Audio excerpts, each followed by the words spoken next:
है भूतिया पेड़। किसी जंगल में सभी जानवर मिलजुल कर रहते थे। उसी जंगल में एक बहुत घना पेड़ भी था। सभी जानवर उस पेड़ से दूर ही रहते थे, क्योंकि उन सब का मानना था कि उस पेड़ पर भूत रहता है। एक दिन जंगल में भालू आया और वह रहने के लिए जगह ढूंढने लगा। मैं इस जंगल में तो आ गया, मगर अपनी गुफा कहाँ बनाऊं? तभी भालू को वो भूतिया पेड़ दिखता है। यह जगह थोड़ी डरावनी लगती है, पर यहाँ शांति बहुत है। मुझे अपनी गुफा यही बनानी चाहिए। भालू उस पेड़ के नीचे पहुँचता ही है कि तभी वहाँ बंदर और हाथी आ जाते हैं और भालू को वहाँ अकेला देखकर बंदर बोलता है, अरे भालू भाई, तुम यहाँ अकेले क्या कर रहे हो? मैं यहाँ रहने के लिए गुफा बना रहा हूँ। भालू भाई, तुम यहाँ अपनी गुफा नहीं बना सकते। यह जगह सुरक्षित नहीं है। सुरक्षित नहीं है? तुम कहना क्या चाहते हो?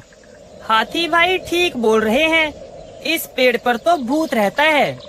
तुम मेरे घर के नीचे अपनी गुफा बना लो, वहाँ तुम्हें कोई परेशानी नहीं होगी। अगर यह सच है तो मैं अपनी गुफा बंदर भाई के घर के नीचे ही बनाऊंगा। तीनों वहाँ से चले जाते हैं।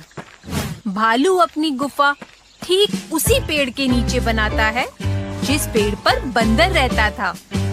भालू निश्चिंत होकर वहाँ रहने लगता है। एक दिन भालू जंगल में घूमने के लिए निकलता है। घूमते घूमते वो उसी पेड़ के नीचे जा पहुँचता है। अगर इस पेड़ पर भूत रहता है तो वह मुझे इतने दिन से दिखाई क्यों नहीं दिया? मुझे लगता है यहाँ जरूर कुछ गड़बड़ है।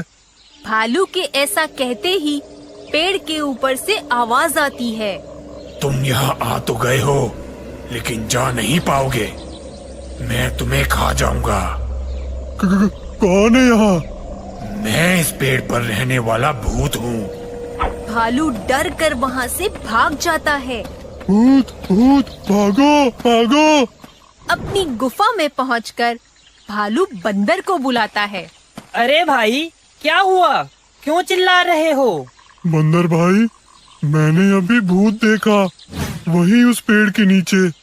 क्या भूत? मैंने तुम्हें वहाँ अकेले जाने से मना किया था। तुम अभी इस जंगल में नए हो और वो भूत तो बहुत खतरनाक है। उसने पहले भी कई जानवरों को नुकसान पहुँचाया है। मुझे तुम्हारी बात मान लेनी चाहिए थी। आज के बाद मैं कभी भी वहाँ अकेला नहीं जाऊंगा। भालू अब उस पेड़ के पास कभी अकेला नहीं जाता था। एक दिन भालू को जंगल में एक गोरिल्ला दिखता है। लगता है यह गोरिल्ला जंगल में नया आया है, वरना आज से पहले तो मैंने इसे कभी नहीं देखा। भालू उसके पीछे चल पड़ता है। कुछ दूर जाने के बाद भालू देखता है कि गोरिल्ला उसी पेड़ पर चढ़ जाता है जिस पेड़ पर भूत रहता है। यह देखकर भालू बंदर के पास जाता है। बंदर भाई, मैंने अभी अभी ये गोरिल्ले को भूत वाले पेड़ पर चढ़ते हुए देखा। शायद वह इस जंगल में नया है। पर गोरिल्ला को तो उसकी दुष्टता के कारण काफी समय पहले इस जंगल से निकाल दिया गया था। तो फिर वो जंगल में क्या कर रहा है और उस भूत वाले पेड़ पर क्यों चढ़ गया? क्या वो नहीं जानता कि उस पेड़ पर भूत रहता है? बंदर सोच में पड़ जाता है। वह समझ जाता है कि पेड़ के भूत के पीछे कोई गहरा राज छुपा है। बंदर रात को भूतिया पेड़ के पास ही एक पेड़ पर चढ़कर छुपकर चिल्लाता है, अरे वाह, बहुत दिनों के बाद किसी गोरिल्ले की खुशबू आ रही है। आज तो पेट भर कर खाऊंगा और यह गोरिल्ला तो मुझे देख भी नहीं सकता, क्योंकि मैं तो भूत हूँ। गोरिल्ला ये सब सुनकर डर जाता है। वह सभी जंगल के जानवरों को इकट्ठा करता है। फिर वह उन्हें सारी बात बताता है।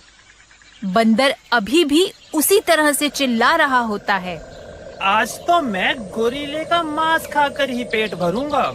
पर भूत तो इस पेड़ पर रहता था, फिर आवाज उस पेड़ से कैसे आ रही है? महाराज, पेड़ पर कोई भूत नहीं रहता। आपने मुझे जंगल से निकाल दिया था, इसलिए मैं इस पेड़ पर आप सबसे छुपकर रहता था। सभी जानवरों को मैंने ही भूत बनकर डराया था, जिससे कोई मुझे देख ना सके। लेकिन अब यहाँ सचमुच का भूत आ गया है। ये सब सुनते ही बंदर नीचे आता है और सबको बताता है। यहाँ कोई भूत नहीं रहता।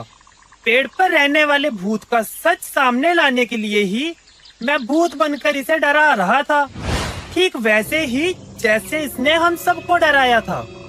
गोरिल्ले का झूठ पकड़ा जाता है और उसे जंगल से बाहर निकाल दिया जाता है। इस तरह सभी जानवरों को भूतिया पेड़ से छुटकारा मिल जाता है और वे सब खुशी से बिना डरे जंगल में रहने लगते हैं। तो बच्चों, इस कहानी से हमें ये शिक्षा मिलती है कि हमें डर का सामना बहादुरी से करना चाहिए